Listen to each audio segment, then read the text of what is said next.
Welcome to Galaxy Log, a monthly video about observing galaxies that would be best seen in the upcoming month's dark window or near new moon. We will choose 3 galaxies for prime observation, with one each for smaller telescopes up to 5 inches, medium scopes 6 to 12, and large scopes over 12 inches.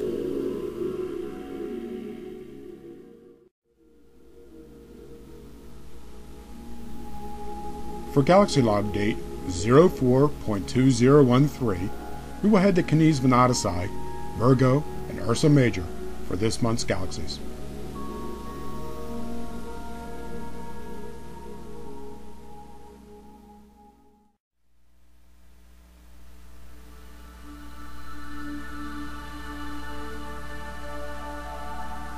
Our first galaxy for this month, we will head to Canes Venatici in the galaxy NGC 4449, or the Box Galaxy.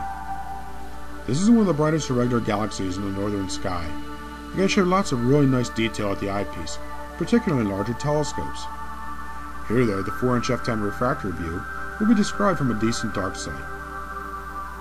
The galaxy was first seen with a 24.5mm wide field eyepiece that showed the galaxy as a bright, broad oval glow. Best views this night came with 12mm wide field and 8mm ultra-wide field eyepieces. With a 12mm in the focuser, the shape of the galaxy now took on its famous rectangular shape, with a bar-like brightening following the long axis of the galaxy, surrounded by a faint mottled rectangular disk. Also a faint extension or patch on the north side was seen, which is a large H2 region. With higher power using the 8mm eyepiece, the same detail was now more evident, and a faint small stellar nucleus was seen. Also, the extension or faint patch was a bit easier to see here. This is a terrific spring galaxy that should not be missed.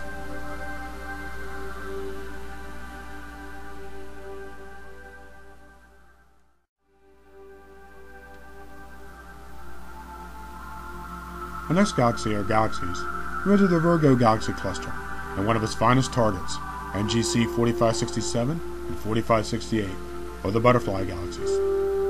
This is one of my personal favorites, as the butterfly floats in a terrific area of the Virgo cluster. I recently observed this pair with my 6-inch f6.5 refractor from a good dark sight.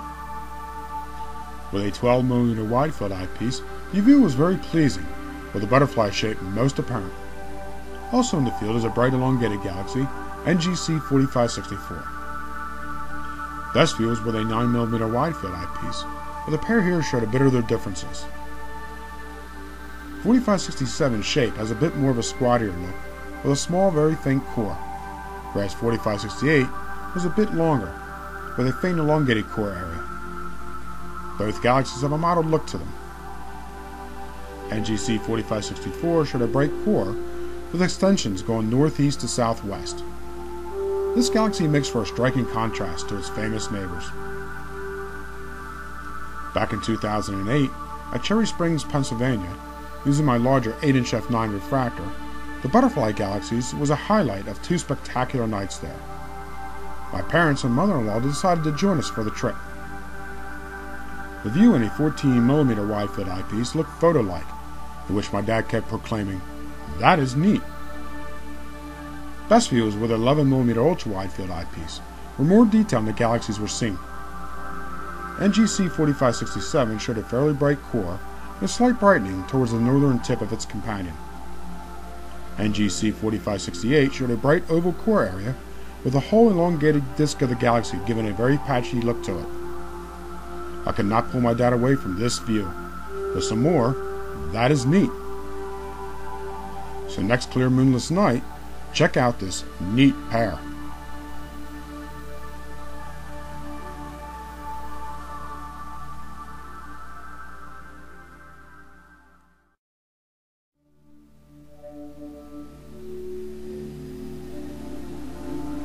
Next we head to Ursa Major, in the middle of the bowl of the Dipper portion, where the interacting galaxies NGC 3690, known as ARP 299, can be found.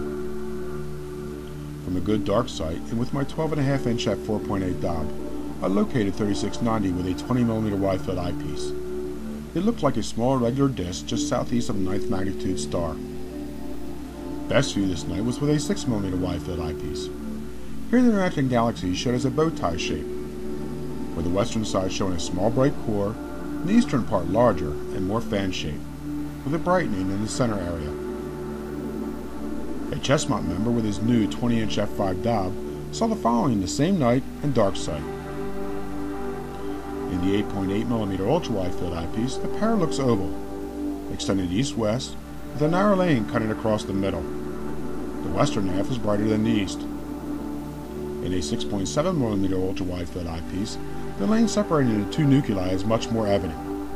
The eastern half of the oval is fan-shaped, with a bright core gradually extending out to a fainter perimeter. The western half of this power has much more starker light gradient, with a small bright core. In a 4.7mm ultra-wide field eyepiece, a faint halo is seen around the entire oval, and the features on both halves described above are more evident. Added observing note. A couple years ago from a darker site, in my 22-inch f4.5 Dob, I also saw the faint PGC 35345 just northeast of the pair using a 3.5mm ultra-wide field eyepiece, and a very small faint anonymous galaxy just northwest, which may be really IC 694.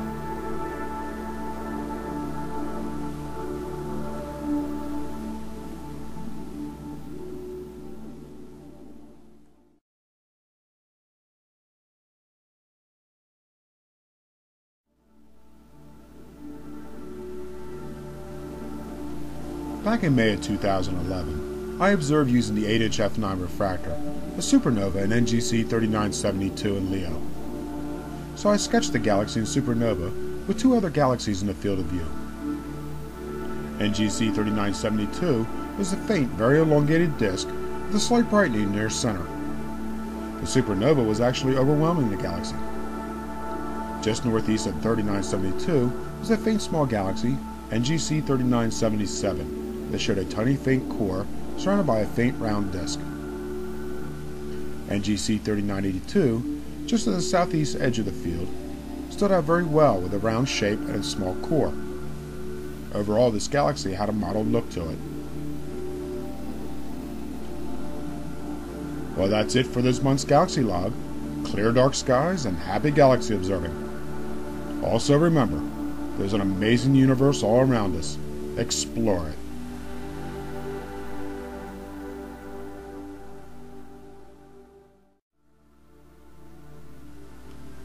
This month's Galaxy Log is dedicated to Jack and Lydia Krasley, for they set the foundation for me to see much farther than I could ever have imagined.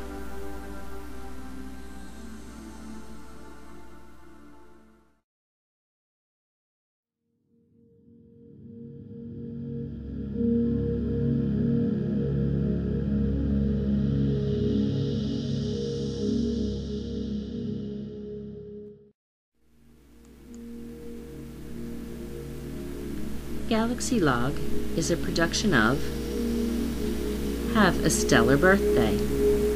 We work with light, time, and people. Sponsored by 90mm Observatory. Backyard astronomy with small telescopes. Learn more at 90mm.org. Special thanks to the Chesmont Astronomical Society, dedicated to observational astronomy for more than 25 years. And to the music of Dave Luxton.